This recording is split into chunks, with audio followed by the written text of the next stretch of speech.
माओवादी अपने आप को जनजाति समाज का हितैषी बताते हैं। वे कहते हैं कि लोकतांत्रिक सरकार नहीं बल्कि जनताना सरकार ही उनके हितों को सुरक्षित रख सकता है। वनवासियों तथा उनके जल जंगल जमीन की रक्षा वे सशस्त्र क्रांति के माध्यम से लाने की बात करते हैं। लेकिन सरल स्वभाव के जनजाति समाज को क्या पता था कि माओवादियों की यह सशस्त्र क्रांति उनके ही खून की प्यासी बन जाएगी।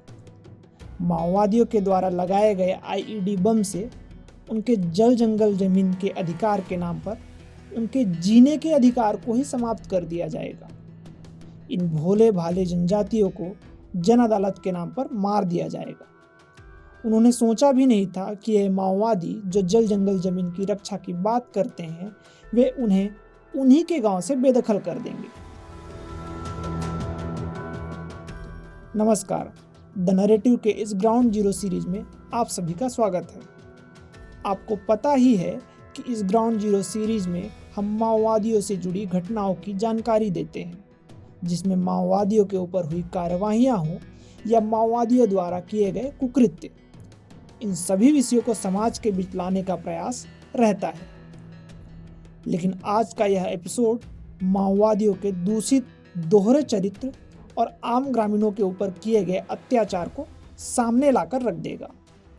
उनके द्वारा की गई क्रूरता आपको इस खूनी विचारधारा के बारे में सोचने को मजबूर कर देगी। 2 दिन पूर्व यानी 30 जून की ही बात है जब 30 वर्षीय नौजवान युवक सन्नू सेंडी को बाजार से अगवा कर लिया जाता है और फिर उसकी निर्मम हत्या माओवादियों द्वारा कर दी जाती है। सन्नू नारायणपुर जिले के नेरांगुर का रहने वाला था, जिसे माओवादियों ने मारकर कुतुल से 20 किलोमीटर दूर ओरछा में फेंक दिया। सन्नू का दोष सिर्फ यह था कि उसका भाई बस्तर फाइटर में कांस्टेबल है और इसलिए यह आरोप भी लगा दिया गया कि वह मुखबिर था। खैर, ऐसे निर्दोष ग्रामीणों को मुखबिर बताकर मारना माओवादियों के लिए आम बात सी हो गई है। ये माओवादी जल जंगल जमीन के अधिकार की बात करते हैं, लेकिन इनके द्वारा कोहकामेटा थाना क्षेत्र के 15 ग्रामीणों को गांव से ही निकाल दिया गया। क्या उनके गांव, उनके घर पर उनका अधिकार नहीं था? बताया जा रहा है कि कुछ दिन पूर्व इसी गांव के 2 लोगों की जघन्य हत्या माओवादियों ने कर दी और इसी दहशत से ग्रामीणों ने गांव को ही छोड़ना उचित समझा।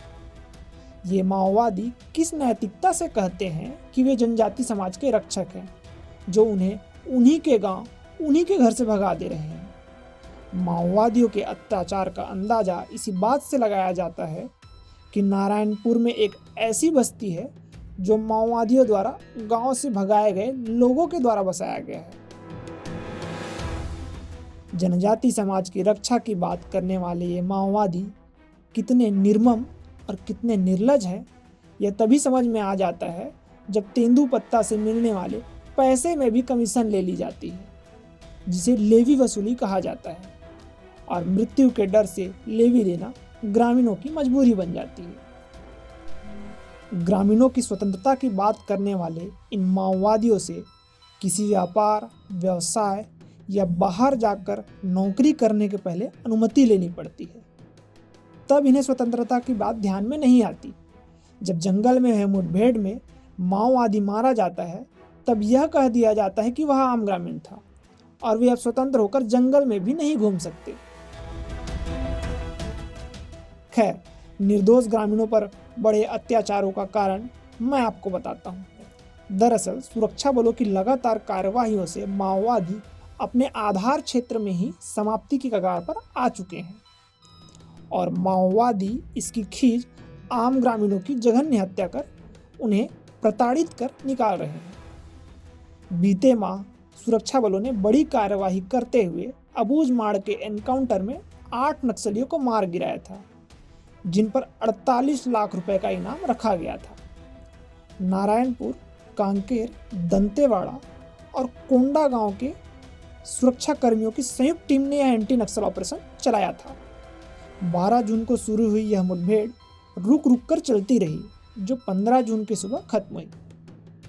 4 दिनों तक चली इस मुठभेड़ में बड़ी सफलता सुरक्षा बलों को मिली। यह तो सिर्फ एक कार्रवाई की जानकारी मैंने आपको दी, लेकिन सुरक्षा बलों के द्वारा लगातार नक्सल उन्मूलन अभियान चलाया जा रहा है। बीते 45 दिनों में यह तीसरी बड़ी कार्रवाई अबूझमाड़ के जंगलों में की गई। नक्सलियों की गिरफ्तारियां बढ़ी है। सरकार की पुनर्वास योजनाओं से प्रभावित होकर वे आत्मसमर्पण भी कर रहे हैं।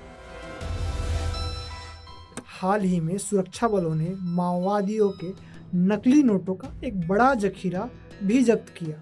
साथ ही उन्हें छापने में इस्तेमाल होने वाले मशीन भी बरामद किए गए हैं। इस कार्रवाई से सुरक्षा बलों ने माओवादियों को आर्थिक रूप से भी कमजोर कर दिया है। सिर्फ सुरक्षा बलों के द्वारा ही नहीं, अब ग्रामीणों के द्वारा भी प्रतिकार किया जा रहा है। महाराष्ट्र के गढ़चिरौली जिले में नक्सलियों के खिलाफ 13 गांव वालों ने एक सराहनीय पहल शुरू की है। 13 गांव के ग्रामीणों ने नक्सलियों का विरोध करते हुए अपने गांव में नक्सलियों का राशन पानी बंद कर दिया है। इन गांव के लोगों ने नक्सली गांव बंदी का प्रस्ताव पारित किया और अपने अपने घरों में रखे विस्फोटक सामग्रियों को पुलिस थाने में जमा करा दिया, जिसमें कुकर आईडी बम, वायर, बैटरी, 300 सलाखें, 5 लोडेड बंदूक शामिल थी। ग्रामीणों के द्वारा लगातार हो रहे विरोध तथा सुरक्षा बलों के द्वारा चलाए जा रहे एंटी नक्सल ऑपरेशन से माओवादियों की जड़ें हिल चुकी हैं। लगातार हो रहे आत्मसमर्पण तथा गिरफ्तारियों से माओवादी बौखला गए हैं। हो रहे कार्रवाइयों से बौखलाए ये माओवादी निर्दोष निरपराध ग्रामीणों को अपना निशाना बना रहे हैं। किसी की जघन्य हत्या कर दी जा रही है तो किसी को गांव से ही निकाल दिया जा रहा है। खैर, वो दिन अब दूर नहीं जब माओवादियों पर सुरक्षा बलों के जवान ही नहीं, ग्रामीणों के द्वारा भी कार्रवाई की जाएगी। आज जो माओवादी ग्रामीणों पर अत्याचार कर रहे हैं, ये माओवादी इन सामान्य ग्रामीणों से डरते फिरेंगे। ये मैं नहीं, ग्रामीणों का माओवादियों के खिलाफ बढ़ता आक्रोश इस बात की पुष्टि कर रहा है। धन्यवाद।